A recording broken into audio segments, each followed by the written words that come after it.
They controlled the streets with threats and fire, and the city's poorest paid the price just to survive. If you're fascinated by the dark side of American history, where crime and survival collided on city streets, make sure to follow, because this story reveals how organized crime was born on the backs of immigrants trying to feed their families. Lower East Side, Manhattan. May 1905. Morning. 1,000 pushcart vendors pack into the Grand Lyceum on Forsyth Street. They stand shoulder to shoulder. Italians, Jews, Greeks, men who own nothing but wooden carts and the produce stacked on top. The air smells of sweat and tobacco. Outside, 15,000 more pushcarts line the streets of the Lower East Side. The vendors are afraid. Sigmund Schwartz takes the platform. He is president of the United Citizens Peddlers Association. He speaks in Yiddish first, then Italian. Graft reports have come to me from many persons, he says. I'm convinced they are true. The crowd knows what he means. Street cleaning department employees demand payments. Storekeepers collect monthly tolls for allowing carts in front of their buildings. Police officers take cuts. The vendors pay everyone. If they refuse, their carts disappear. Their goods are confiscated. Sometimes their carts are burned. Schwartz mentions the new fish market under the Williamsburg Bridge. He does not need to explain everyone knows the street cleaning department runs protection rackets there. He mentions writing to Commissioner Woodbury. No response came. The city does not care. The meeting lasts until midnight. The vendors vote. If the Pushcart Commission issues an adverse report, they will take every cart off the streets for 3 days. They will march to City Hall in a body. They will see the mayor. They will go to court. None of it will matter. The streets are narrower here, Mulberry Bend, Elizabeth Street. Entire blocks house 3,500 people. Italian families, Sicilian dialects echo from tenement windows. Children play between pushcarts, selling vegetables, fish, bread. Men from Sicily recognize the system immediately. It is the same system they fled in Palermo and Corleone. Village strongmen controlled markets. They demanded tributes. In Sicily they called it pizzu, protection money. In New York it has no Italian name yet, but it works the same way. Letters begin arriving. Black ink on white paper, a hand symbol at the bottom, sometimes a dagger, sometimes a skull. The message is simple. Pay us, or your cart burns. Pay us, or your family suffers. The letters are called Black Hand letters. They are not from one organization. They are from dozens of small gangs, extortionists who learned the trade in Sicily. The amounts vary. Some vendors pay $5 weekly, others pay $10. The money goes to different men on different blocks. There is no central authority, just predators circling immigrant vendors who speak little English and trust the police even less. A produce vendor refuses payment on Mott Street. That night, someone pours kerosene on his cart. It burns in the street while neighbors watch from windows. No one calls the police. The police are part of the problem. The New York City Police Department is systematically corrupt. Waterfront cops are the worst. The Lexow Committee documented it in 1895. Steamship companies must pay substantial sums to station houses just to get police service on their docks. These payments flow upward to precinct captains, then to inspectors. Everyone takes a cut. Pushcart vendors face the same corruption. Beat cops collect weekly envelopes. The amounts are small. $1 here, $2 there. But multiply it across 15,000 vendors and the sums become enormous. Vendors who refuse to pay find their carts impounded for imaginary violations. Carts must stay stationary for no more than 30 minutes, according to the law. But enforcement is selective. Those who pay stay put. Those who refuse are chased. Street cleaning department employees extort vendors at the Williamsburg Bridge fish market. They control which vendors can unload, which vendors get prime spots. The fees are unofficial but mandatory. Vendors call them tolls. City officials call them nothing because they refuse to investigate. Some vendors try forming associations. The United Citizens Peddlers Association writes letters, holds meetings, makes noise. Nothing changes. The city views pushcart vendors as problems to be managed, not citizens to be protected. The Italian vendors face a double threat: police corruption on one side, black-hand extortion on the other. Most pay both. It is the cost of working in New York. Benjamin Siegel is 9 years old. He watches pushcart vendors on the Brooklyn waterfront near his tenement. He sees how they operate, how they pay, who collects. He is learning. Mo Sedway is slightly older. The two become friends. By age 14, Siegel and Sedway start their own racket. They approach pushcart vendors on the Lower East Side. The pitch is simple: pay us $1 per week, or your cart burns. Some vendors laugh. These are children. Then a cart on Delancey Street catches fire at night. Then another on Orchard Street. The vendors stop laughing. Siegel and Sedway develop their method. They carry cans of kerosene. They threaten to pour it on merchandise unless payment is made. The vendors recognize the tactics. Black hand methods. But Siegel and Sedway are Jewish, not Italian. The system is spreading beyond ethnic lines. The two teenagers do not invent the protection racket. They are simply young predators learning from older ones. The streets of New York are a laboratory for organized crime. Pushcart vendors are the test subjects. Within 2 years, Siegel and Sedway are collecting from dozens of vendors. They recruit other teenagers. The operation expands. They are not yet gangsters in the adult sense.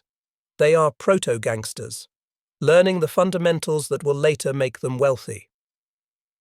In 1918, Siegel meets another young man, Meyer Lansky, Polish-Jewish immigrant, smart, organized. The two form a partnership. Their pushcart protection racket becomes more systematic, more efficient, more profitable. They are building the foundation of what will become the Bugs and Meyer mob. But in 1918, they are still just teenagers shaking down immigrants for pocket change. The vendors keep paying. Manhattan, Lower East Side, 1920. Louis Buchalter is 22 years old. Everyone calls him Lepke. The nickname comes from Lepkele, Yiddish for Little Louis. There is nothing little about his ambition. Lepke meets Jacob Shapiro on the street.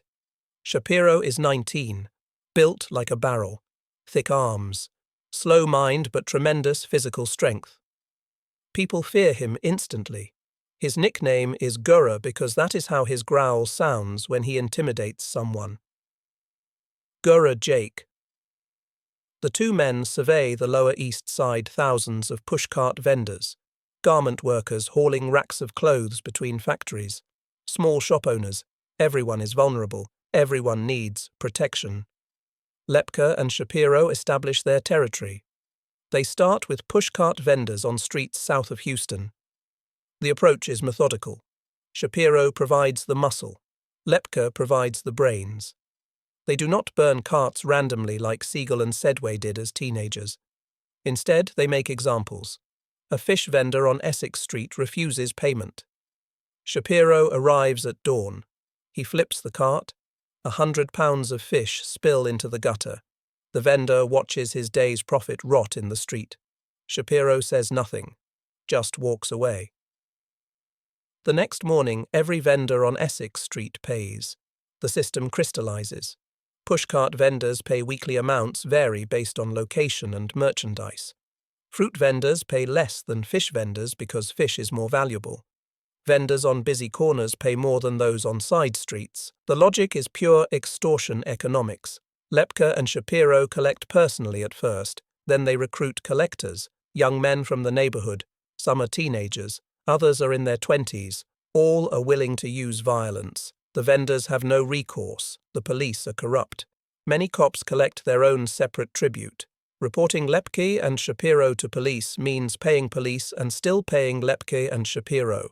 The victims are immigrants. They speak broken English. They have no political power, no connections to Tammany Hall, no aldermen who care about their complaints. Some vendors try to resist collectively. They meet in basements, in synagogues, in the back rooms of cafes. They discuss refusing payment as a group. The theory is simple. Lepke and Shapiro cannot attack everyone at once. It never works. Someone always breaks ranks. One vendor pays, then another, then the unified resistance collapses. Lepke understands crowd psychology. He does not need to terrorize everyone. He only needs to terrorize a few. Fear does the rest. By 1923, Lepke and Shapiro control protection rackets across the Lower East Side. They expand into garment district trucking, then into union control, then into labor racketeering. But the foundation is Pushcart protection. That is where they learned the business model. Italian crime families begin organizing more systematically. The Morello family reconstitutes after Giuseppe Morello's release from Atlanta Federal Penitentiary. Ignazio Lupo returns from prison.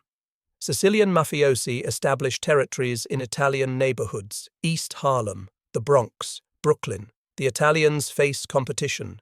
Jewish gangsters control much of the Lower East Side. Irish gangs control the waterfront, but Italian vendors remain targets for everyone. The Black Hand letters continue, but they are less random now. Mafia families bring structure. Instead of dozens of independent extortionists sending letters, the families consolidate. They divide territories. They standardize collection. They reduce internal competition. An Italian fruit vendor on 116th Street receives a letter. It demands $50 per month. The letter bears no signature, just a black handprint. The vendor knows it comes from the Morello family. He knows because another vendor who refused payment was beaten on the street 3 days earlier. The vendor pays. He will pay every month for the next 15 years. Prohibition begins in 1920. Bootlegging explodes. Suddenly, organized crime has a more lucrative revenue stream than pushcart extortion.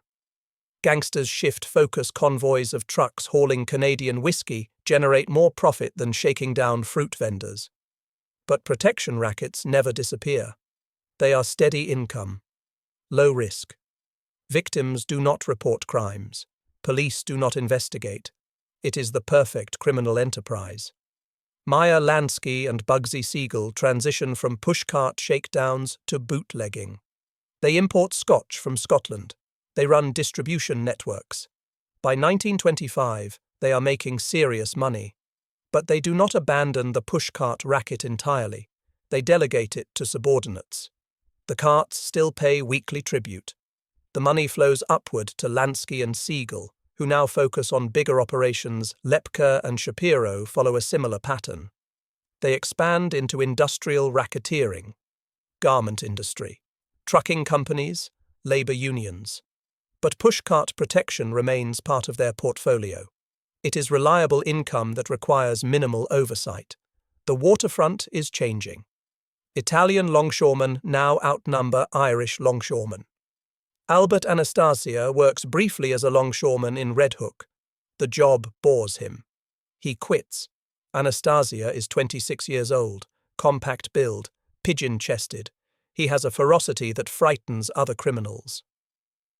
In 1923, gunmen shot him 4 times in the stomach during a bootlegging dispute. Doctors said the wounds were fatal. Anastasia survived. He meets Vincent and Philip Mangano. The Mangano brothers are establishing control over Brooklyn waterfront rackets. They need enforcers. Anastasia fits perfectly. The Manganos do not run traditional pushcart protection rackets. The waterfront operates differently. Longshoremen control the piers. Pier bosses control which ships unload. Shipping companies pay tribute for smooth operations. The system is more sophisticated than shaking down individual vendors, but the principle is identical: pay for protection or face consequences. Anastasia becomes the muscle. When shipping companies resist payments, Anastasia delivers the message. Sometimes he delivers it verbally. Sometimes he delivers it with ice picks and knives. 4 different murder charges are filed against him between 1920 and 1935. Key witnesses change their stories or vanish. Anastasia is never convicted. His younger brothers follow him into the rackets. Anthony Anastasio becomes a hiring boss on the Red Hook piers. Joseph Anastasio becomes a peer official for the International Longshoremen's Association. Gerardo Anastasio runs a bookmaking operation. The entire family embeds itself in waterfront crime. The Anastasio brothers operate openly. They demand that shipping companies put them on payrolls as phantom employees. Companies comply. The alternative is strikes, cargo theft, violence. Paying the Anastasios is cheaper than resisting. The ILA president, Joseph P. Ryan, cooperates.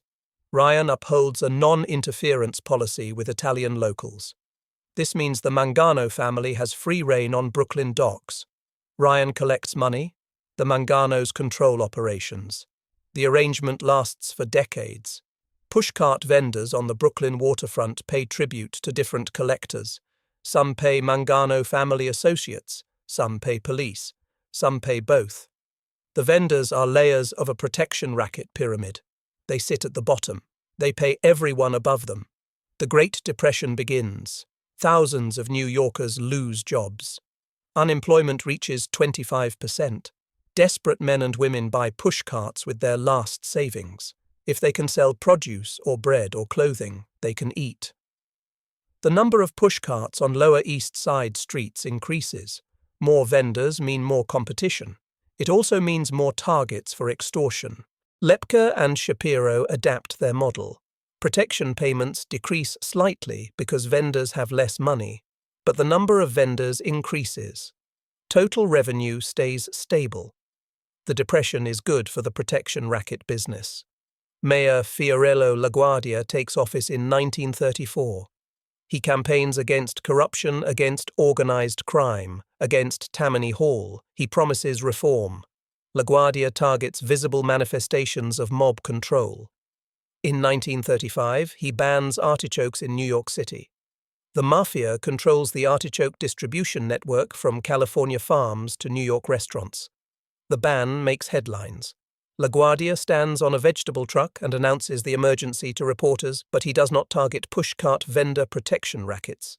Those are invisible to newspaper readers. Immigrant vendors speak no English, they file no complaints, they have no political constituency. LaGuardia's attention goes elsewhere. Thomas Dewey becomes special prosecutor in 1935. He targets organized crime. His focus is Lepke and Shapiro. Not because of pushcart extortion, because of industrial racketeering, garment industry control, trucking monopolies, union corruption. Dewey's investigators seize 19 cartons of data from Lepke and Shapiro offices. The documents detail a criminal empire generating more than $2 million annually. But the foundation of that empire, the pushcart protection rackets of the 1920s, receives no attention. Those crimes are too small, too old, too diffuse to prosecute. Lepke and Shapiro flee. They go into hiding. Lepke becomes the most wanted man in America. FBI Director J. Edgar Hoover places him on the most wanted list. Lepke remains underground for 2 years. During this time, pushcart protection rackets continue. Lepke's subordinates collect payments. The system operates without him. This is the sign of a mature criminal enterprise. It no longer requires the founder's presence to function. Brooklyn, Staten Island. 1935.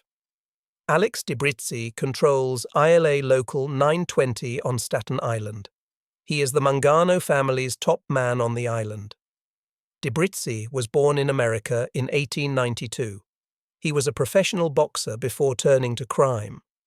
DiBrizzi becomes ILA vice president of the Atlantic Coast District.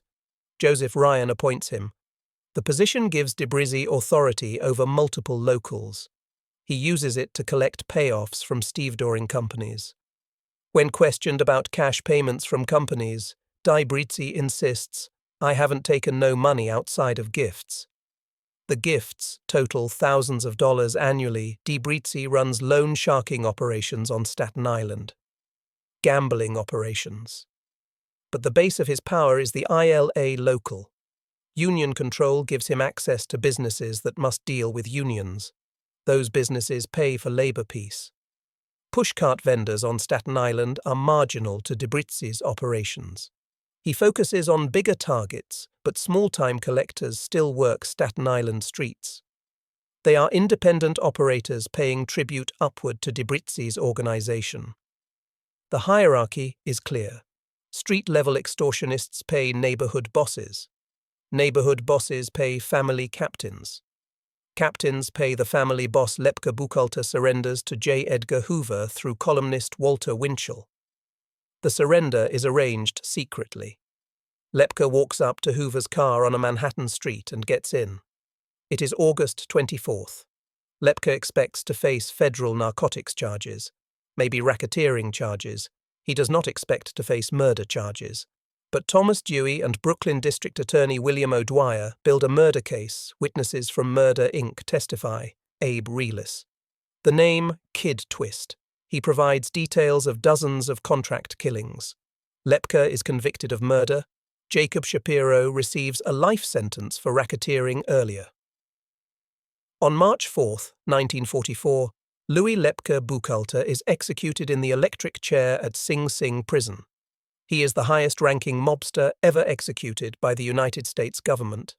His death does not end protection rackets. His death does not free pushcart vendors. The system continues. New collectors replace old collectors. The machine runs without Lepke. The Second World War begins. Young men enlist or are drafted. The military needs supplies. Factories run 3 shifts. The economy recovers from the Depression. Pushcart vendors see improved business. Consumers have money again. Soldiers on leave buy food from street carts. The vendors' income increases. Protection payments increase proportionally. Some vendors move into permanent shops. With wartime savings, they can afford rent. Storefront businesses are more respectable, more stable. They are also easier to protect from theft because they have doors and locks. But thousands of pushcart vendors remain. They are older men, recent immigrants, people with no capital for rent deposits. They stay on the streets. They keep paying. Bugsy Siegel moves to California in 1937. He establishes gambling operations in Los Angeles. Later, he moves to Las Vegas. He helps build the Flamingo Hotel. In 1947, mobsters execute him in a Beverly Hills mansion. He is shot through the living room window. 9 bullets. He dies instantly. Meyer Lansky survives. He becomes the financial genius of organized crime. He builds casino operations in Cuba, in Las Vegas, in Miami. He dies of natural causes in 1983. He never serves significant prison time despite a lifetime of criminal activity. The Mangano family continues operating on the Brooklyn waterfront into the 1950s. Vincent Mangano disappears in 1951. His body is never found. Albert Anastasia becomes boss. In 1957, gunmen shoot Anastasia in a barber chair at the Park Sheraton Hotel. He dies under hot towels. His brothers continue working the waterfront. Anthony Anastasio controls Red Hook Piers until his death in 1963. The ILA remains corrupt for decades. Waterfront investigations in the 1950s expose systemic racketeering. Federal prosecutions follow, but the convictions come too late for the vendors who paid tribute from 1900 through 1950. 15,000 pushcarts once lined these streets. Now there are fewer than 5,000. Refrigeration improves, supermarkets spread, zoning laws restrict street vending. The pushcart era ends gradually. The vendors who remain are old men, immigrants from another time. They sell produce and bread from wooden carts identical to carts from 1905. They still pay protection money. The amounts are small now, a few dollars weekly, but the principle remains unchanged. Pay for permission to work. No one is arrested specifically for extorting pushcart vendors. The crime is too petty, too diffuse. Prosecutors focus on bigger cases, murder, narcotics, labor racketeering. The small daily extortion of immigrant vendors generates no headlines. By 1960, pushcarts mostly disappear from New York streets. The vendors die or retire. Their children become shop owners, office workers. They join the middle class. They leave the streets behind. The protection rackets adapt. Street vendors selling hot dogs and pretzels replace pushcarts. Food trucks replace street vendors. The Mafia families move into other industries, but the principle endures. Control public space, control access, charge tribute. The system that began with black hand letters in 1900 evolves into sophisticated organized crime by 1950. The victims change. The methods modernize, but the core remains. Someone always collects. Someone always pays.